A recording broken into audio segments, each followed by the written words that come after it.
Munugode MLA Rajagopal Reddy వినూత్న రీతిలో నియోజకవర్గ వ్యాప్తంగా కూడా విలేజ్ డెవలప్మెంట్ కమిటీలు వేసి కూడా నియోజకవర్గాన్ని పూర్తి స్థాయిలో ఆదర్శంగా తీర్చిదిద్దుతానికి కూడా కంకణం కట్టుకోవడం జరిగింది. ముందు ఎన్నికల హామీలో భాగంగా ప్రతి గ్రామంలో కూడా బెల్ట్ షాపులన్నీ పూర్తిగా నిర్మూలిస్తామని కూడా ఆ నియోజకవర్గ వ్యాప్తంగా కూడా ఒక ప్రచారం అయితే నిర్వహిస్తున్నారు. మనతో మాట్లాడడానికి ఎమ్మెల్యే రాజగోపాల్ రెడ్డి ఉన్నారు.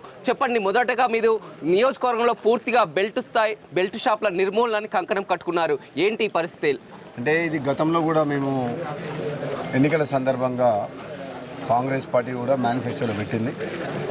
ఒక విడతల వారీగా మద్య నిషేధం కాదు కానీ మద్యాన్ని కొంచెం కంట్రోల్ చేయాల్సిన అవసరం ఉంది.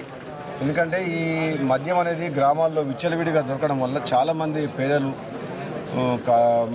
కొందరు బానిసలై ఎన్నో కుటుంబాలు నాశనం అవుతున్నాయి. కాబట్టి మా మునుగోడు నియోజకవర్గంలో నేను ఎన్నికల సందర్భంగా ఇచ్చిన హామీ మేరకు చాలామంది మహిళలు వాళ్ళ బాధలు చెప్తున్నారు. కాబట్టి మేము ఈ గత 15 రోజులుగా అధికారులను కూడా అప్రమత్తం చేసి ఎక్కడైతే పర్మిషన్ లేకుండా ఇల్లీగల్గా బెల్ట్ షాపులను అమ్ముతున్న వాటిని కంట్రోల్ చేయాలని చెప్పి నిర్ణయం చేసుకున్నాం. మా నాయకులందరూ కూడా గ్రామాల్లో ప్రతి ఒక్కరు కూడా మా కాంగ్రెస్ పార్టీ నాయకులు కార్యకర్తలందరూ కూడా దీని మంచి కార్యక్రమం కాబట్టి దీన్ని ప్రజల్లోకి విస్తృతంగా తీసుకుపోయి దీన్ని అరికట్టే ప్రయత్నం చేస్తున్నాం. తప్పకుండా మేము సక్సెస్ అవుతామని అనుకుంటున్నాం. గతంలో చాలా మంది కూడా దుష్ప్రచారం చేశారు. రాజగోపాల్ రెడ్డి గెలిచినాక నియోజకవర్గానికి వస్తాడా, తిరుగుతారు అనుకున్నారు. కానీ మీరు పూర్తిగా వారికి చెప్తున్నారు డెవలప్మెంట్ కమిటీలు కూడా చేసి పూర్తిగా ఇక్కడే ఉంటాను, గ్రామంలో కూడా ఏ సమస్యలు ఉన్నాయో ఒక కమిటీలు వేస్తున్నామని కూడా చెప్తున్నారు. త్వరలో కూడా మీరు నిజామాబాద్ కూడా వీరిని తీసుకెళ్లి కూడా చూపిస్తామని చెప్తున్నారు. డెఫినెట్గా కొన్ని గ్రామాలు నాకు మునుగోడు మన నిజామాబాద్ జిల్లాలో విలేజ్ డెవలప్మెంట్ కమిటీ ఫామ్ చేసుకొని ఎంతో క్రమశిక్షణతోటి ఆ గ్రామాల్లో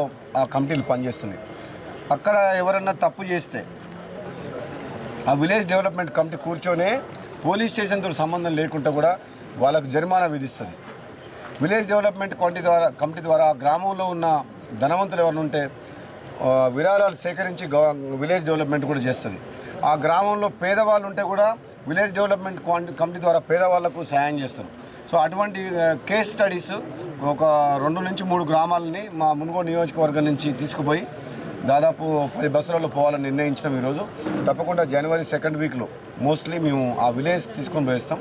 అక్కడ గ్రామాల్లో ఏ విధంగా ఎన్నో ఏండ్లుగా ఆర్మూరు డివిజన్లో కొన్ని గ్రామాల్లో ఆర్మూరు నియోజకవర్గం, బాల్కొండ నియోజకవర్గాల్లో నా దృష్టికి వచ్చినాయి. కాబట్టి మా మునుగోడు నియోజకవర్గంలో కూడా కొన్ని కార్యక్రమాలు చేపట్టాలంటే వాళ్ళ ఏ విధంగా పద్ధతులు అవలంబిస్తూ స్టడీ చేసేందుకు పోవాలని నిర్ణయించుకున్నాం. ఇక రాష్ట్ర రాజకీయాలకు వద్దాం. మీరు అసెంబ్లీలో కూడా మొత్తం ఈ 10 ఏళ్ల కాలంలో బీఆర్ఎస్ ప్రభుత్వంపై శ్వేతపత్రం విడుదల చేయడం జరిగింది. కానీ నిన్న బీఆర్ఎస్ వర్కింగ్ ప్రెసిడెంట్ శ్వేతపత్రం విడుదల చేసి మేము అప్పు చేసింది 3 లక్షల కోట్లు అయితే మీరు 6 లక్షల కోట్ల అప్పులు చేశామని కేవలం అప్పులే చూస్తున్నారు. కానీ మొత్తం కూడా ఒక 50 లక్షల కోట్ల ఆదాయ మార్గాలను కూడా చూపించాం మా ఆస్తిని కూడా అని చెప్పి కేటీఆర్ చెప్తున్నారు. మీరేమంటారు? ఇప్పుడు 3,17,000 అని చెప్పేది ఏంటంటే స్టేట్ గవర్నమెంట్ అప్పు, ఆ ఎస్పీవీలు స్పెషల్ పర్పస్ వెహికల్ కార్పొరేషన్స్ సపరేట్గా క్రియేట్ చేసిండ్రు అప్పు కోసం అని చెప్పి.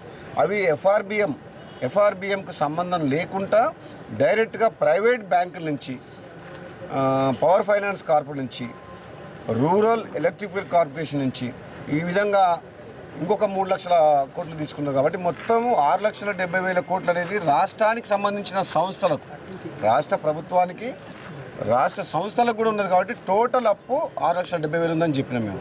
రాష్ట్రం ఒకటి అనేది సపరేట్ కాదు. దానికి సంబంధించిన ఆర్టీసీ కావచ్చు, జిహెచ్ఎంసీ కావచ్చు, కాళేశ్వరం ప్రాజెక్టు కార్పొరేషన్ కావచ్చు, పాలమూరు కార్పొరేషన్ కావచ్చు, సీతారామ ప్రాజెక్టు కావచ్చు, ఇవన్నీ కూడా రాష్ట్రానికి సంబంధించిన అప్పులే. కాబట్టి మన రాష్ట్రానికి మొత్తం కలిపి 6,70,000 ఉందని చెప్పినాం. అది వాస్తవము.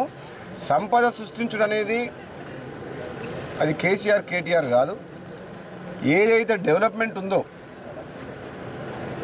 ఔటర్ రింగ్ రోడ్ కానీ, ఎయిర్పోర్ట్ కానీ, హైటెక్ సిటీ ఫైనాన్షియల్ డిస్ట్రిక్ట్ కానీ, ఇవన్నీ కాంగ్రెస్ పార్టీ ప్రభుత్వం ఉన్నప్పుడు చేసిందే. కొత్తగా వీళ్ళు వచ్చి ఏం చేసింది లేదు.